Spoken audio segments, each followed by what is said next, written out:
Trev, let's go on to our predictions, man. Y'all know the drill, right? We're going to give our score prediction, and then you're going to talk about how this game is going to be played out. Obviously, it's a huge, huge game for Notre Dame, Trev. We've talked about it this week. You guys talked about it, and I'm sure there was – I know because I did the questions and got them prepped for you on the buy, so holds.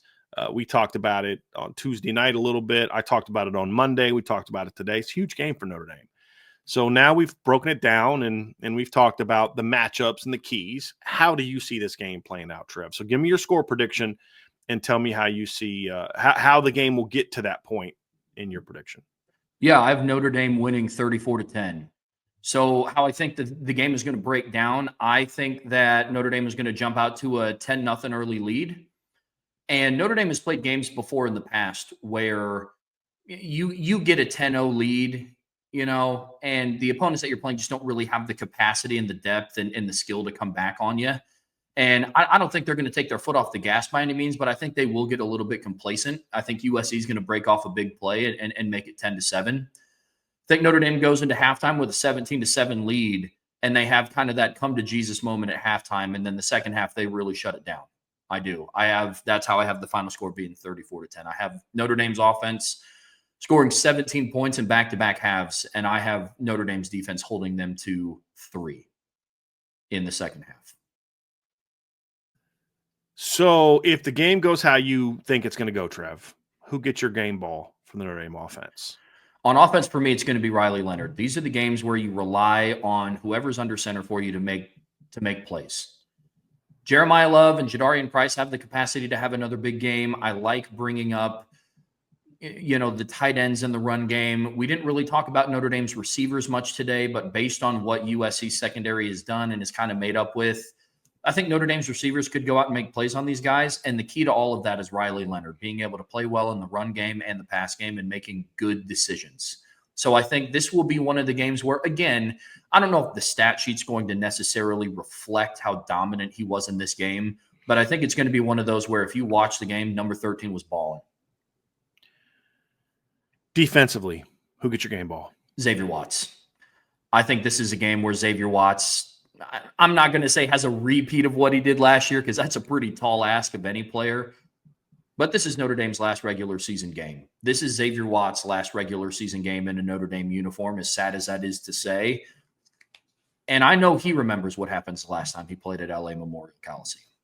He is one of those guys that he had a pick he should have made. You remember that? He jumped too early and didn't get up and get it. Yeah. Mm-hmm. So this is a game for me where I think Xavier Watts is all over the field. I think he's going to be a big factor in shutting down the running backs because I think he flies down. So I have Xavier Watts getting game ball on defense. All right, Trevor. I'm going to give 2 predictions in this game. One's my official prediction. Okay. I went 27-13 because I think USC is going to come out fired up for this game, and I got to give a lot of credit as we're joined by my guy Bill Bender. I got to give a lot of credit to the job that D'Anton Lynn has done with that defense, and the fact that that's the reason they have yet to quit in a single game. That's the reason that they get down in games and they come back, or they kind of just right there with a lot of teams, because that's a scrappy defense. And I just feel like with the West Coast travel that I could see Notre Dame coming out and not starting fast. And it's just kind of a grinded out. You kind of mentioned like a 10-7, 13-7 game at halftime. USC gets a couple big plays that let them get that drive together. And then second half, it's Notre Dame goes up 17-7. USC kicks a field goal. Notre Dame kicks a field goal to make it 20-10. USC kicks a field goal to make it 20-13. It's just and then Notre Dame puts one on the board late to kind of put it away and end any doubt. That's how I see it playing out because of just how these games have played. I had something, Trev, in a breakdown that I did yesterday. This is kind of nuts. Like Notre Dame, you look at this rivalry. Notre Dame has since 1988 they beat USC by 17.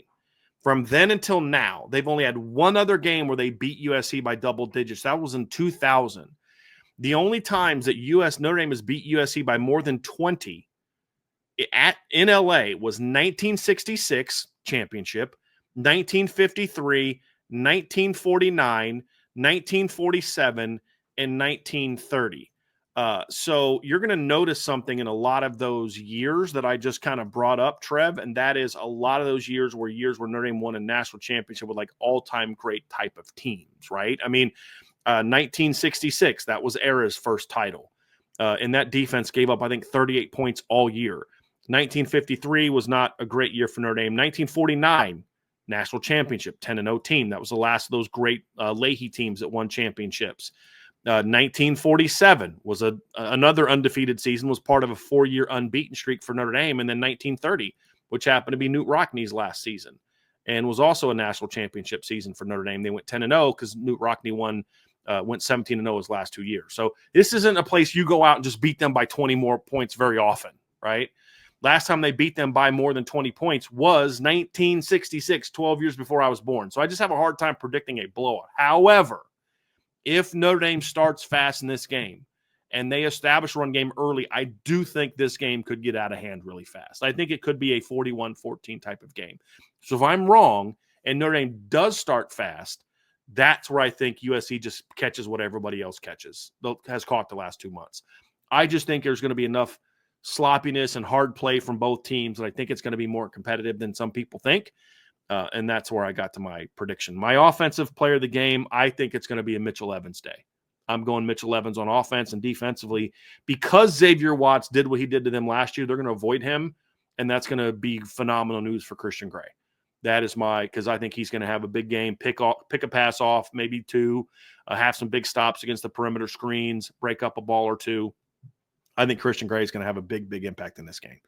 So I got my guy Bill Bender here. Bill, you and I are going to have a nice long preview of the big games from this weekend, but I wanted to give you a chance to kind of give your thoughts on this Notre Dame USC game and give your prediction as well on how you see this game playing out for the Irish. Yeah, always looking forward to it. You know, the rivalry. The hard part about picking games on rivalry week, and I say this all the time, whether it's Ohio State, Michigan, like you were just talking about with USC, Notre Dame, the Egg Bowl tonight, Georgia Tech. You can't gauge the emotion end of it.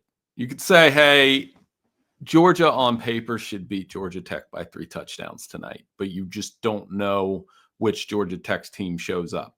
You know, Ohio State, Michigan, I'll be in the shoe tomorrow, and you know, you look at that 20.5-point line and you're like, how is that possible in this game with these teams? And you just don't know. So all of those things you factor in with Notre Dame on the road. You know, that's the big thing for me. Are they the better team? Yes.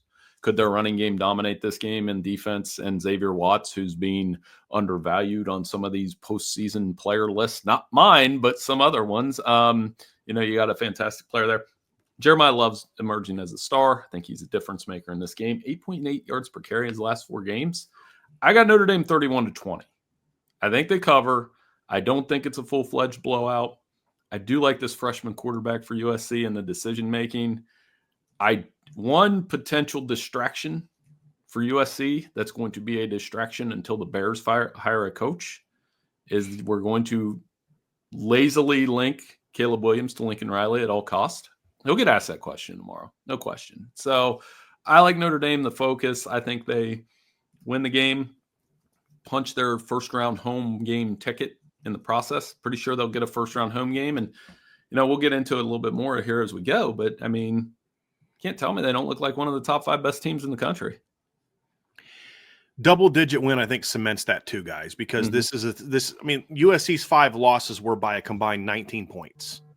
If Notre Dame beats them by 11 or more, you have 11, Bill. I have 14. Trev, you have 24, right?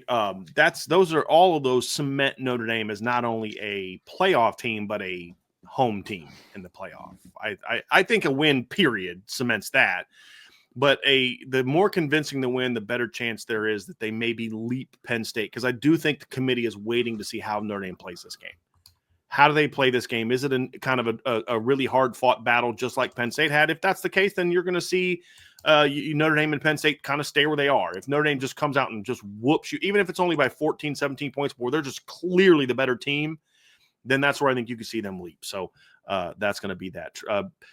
You have any idea of, like you said, Jeremiah Love on offense, obviously Bill, so that's kind of what I would imagine the guy that you think will be the game ball recipient for Notre Dame if they come out and win this game. You think it'll be another Jeremiah Love game? Yeah, I do. And I think they'll be able to run the football a little bit. UCLA had some success with that. Michigan obviously had success with that with the big plays in the running game, and that's what doomed USC. I mean, defensively, you're looking at this secondary. Can they continue to make life miserable for opposing quarterbacks? When you size Notre Dame's defense up against the best in college football, this is probably one, Bryan, it'd take you and me a half hour, and Trevor, like, I think Notre Dame, Texas, and Ohio State are all comparable on that side of the ball. And We the just numbers, talked about that. yeah. And And which ones significantly more so? Yeah. What's that? So we were actually talked about that before you joined the show, and I said that I think Ohio State and Notre Dame are clearly better than Texas, and then that group is kind of clearly better than anybody else. Right, and I like those two. And I think Texas is closer than we want to say because I like Anthony Hill a lot, total game breaker at linebacker. Jahdae Barron, he'll be on a lot of those lists. And it was funny, if Michigan would have played Notre Dame this year, you could have had, okay, how did these teams all beat Michigan? Because Texas did that, and I think Ohio State will do something very similar tomorrow. And then if Notre Dame played Michigan, I would probably pick Notre Dame to win about 38-10, something like that. And like what they've been doing, they're just savage right now, the way that they're beating teams. The last 5 games, I challenge you to tell me somebody who's playing better collectively than Ohio State and Notre Dame, which is why, selfishly, I kind of want to see those two play down the road. I'm laughing, Bill, because my prediction for Ohio State and Michigan for tomorrow is 34-10. So it's like very similar to what you have. And right. Like you said, I think they would be kind of the score would be somewhat comparable. Yeah, no, I agree. So, hey, that's going to do it for the Notre Dame section of the show. Trev, as always, phenomenal job, man. Great job on the Bicycle Hold on Wednesday. Thank you for knocking that out of the park. Really appreciate you guys. And Trev and I will be back tomorrow for sure for the post-game show. I'm going to try to talk to him into being part of our college game day tomorrow. We'll see. I'll have to give you a shout after the show, Trev, but appreciate you. Appreciate you, man. Good work as always. Folks, before Trev heads out, hit that like button, hit the subscribe button, hit the notification bell, share this podcast, give us a 5-star review. And, of course, if you've not done so, make sure you sign up for the message board at boards.irishbreakdown.com.